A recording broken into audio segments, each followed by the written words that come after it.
Olá, meu nome é Carolina e vamos dar continuidade às aulas de dengue. Hoje a gente vai falar do quadro clínico da doença, que compreende geralmente 3 fases.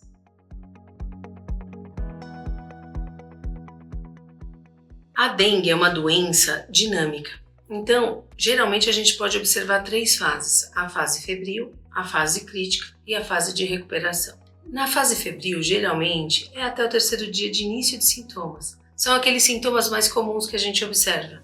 Então, febre alta e abrupta, 39, 40 graus Celsius, dor retroorbitária ou dor nos olhos, atrás dos olhos, mialgia, dor no corpo, cefaleia, que é a dor de cabeça, além de outros sinais e sintomas, como anorexia, náusea, falta de apetite. Nessa fase, a gente pode ter o exantema acontecendo em 50% dos pacientes, geralmente. Quando esse exantema acontece, ele geralmente é face, troncos, membros, e acomete a palma da mão e a planta do pé. Nessa fase, você vai fazer a classificação de risco, orientar o paciente quanto à classificação de risco no manejo e entregar o cartão de arboviroses com a orientação conforme a classificação de risco realizada. A fase crítica da doença é aquela entre o 3º e o 5º dia em crianças e o 3º e o 7º dia em adultos. É a fase da defervescência, quando a gente começa a ter diminuição da febre. E aí o paciente ou o serviço que atendeu fica na dúvida se é dengue ou não, porque a pessoa não tem mais febre. Se essa pessoa tiver com o cartão de acompanhamento de arbo, você consegue ligar. Puxa, está na fase crítica. Nessa fase também, a gente percebe os sinais e sintomas que podem de agravamento, sinais de alarme ou até de choque. Por que acontece isso nessa fase crítica da doença? Conforme o slide, a gente vai ter um aumento da permeabilidade vascular com perda plasmática.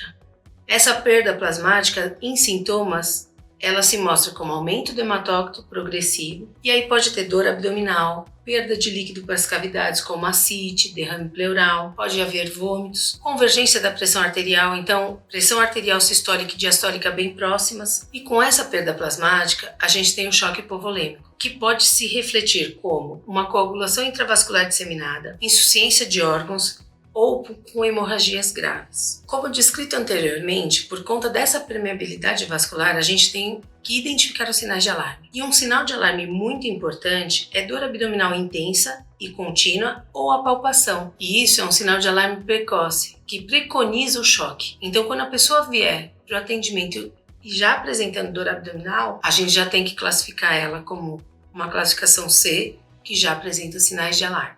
Além da dor abdominal, a gente tem aumento progressivo de hematócrito, convergência da pressão arterial ou hipo ou hipertensão, queda abrupta de plaquetas, os sangramentos ativos, então visíveis no atendimento. Lembra, se o paciente não tiver um sangramento ativo, tem que fazer a prova do laço para ver essa fragilidade vascular e tendência a sangramento. E a pressão arterial altera, ou hipotensão arterial, ou a gente tem um estreitamento entre a pressão arterial sistólica ou diastólica, e a gente também pode ter uma hipotensão postural. Nessa fase também a gente pode ter os sinais de choque, e são de choque hipovolêmico. Então como eu já disse, todos aqueles sintomas levando a um extravasamento de líquidos muito rápido, ou uma hemorragia grave, ou uma disfunção de órgãos. E isso pode ser de 24 a 48 horas depois do aparecimento desses sinais de alarme.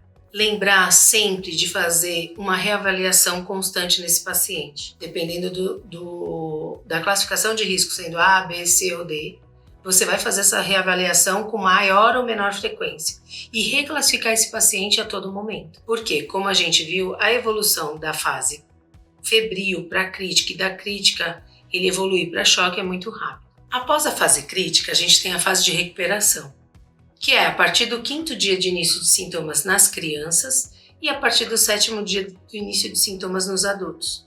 Nessa fase, a gente tem que ter os parâmetros clínicos melhorando e não piorando. A gente pode ter rash cutâneo ainda e atenção para infecções bacterianas, porque na fase anterior pode ter queda de leucócitos e agora o paciente, depois que passou toda essa fase com queda de leucócito, pode ter uma infecção bacteriana oportunista. Então, o paciente, para receber alta, ele precisa preencher todos esses critérios. Estabilização hemodinâmica durante 48 horas. A ausência de febre por pelo menos 48 horas. Melhora visível do quadro clínico e dos exames laboratoriais, como hematócrito aumentando e plaquetas pelo menos acima de 50.000. Muito obrigada. Nos vemos na próxima aula.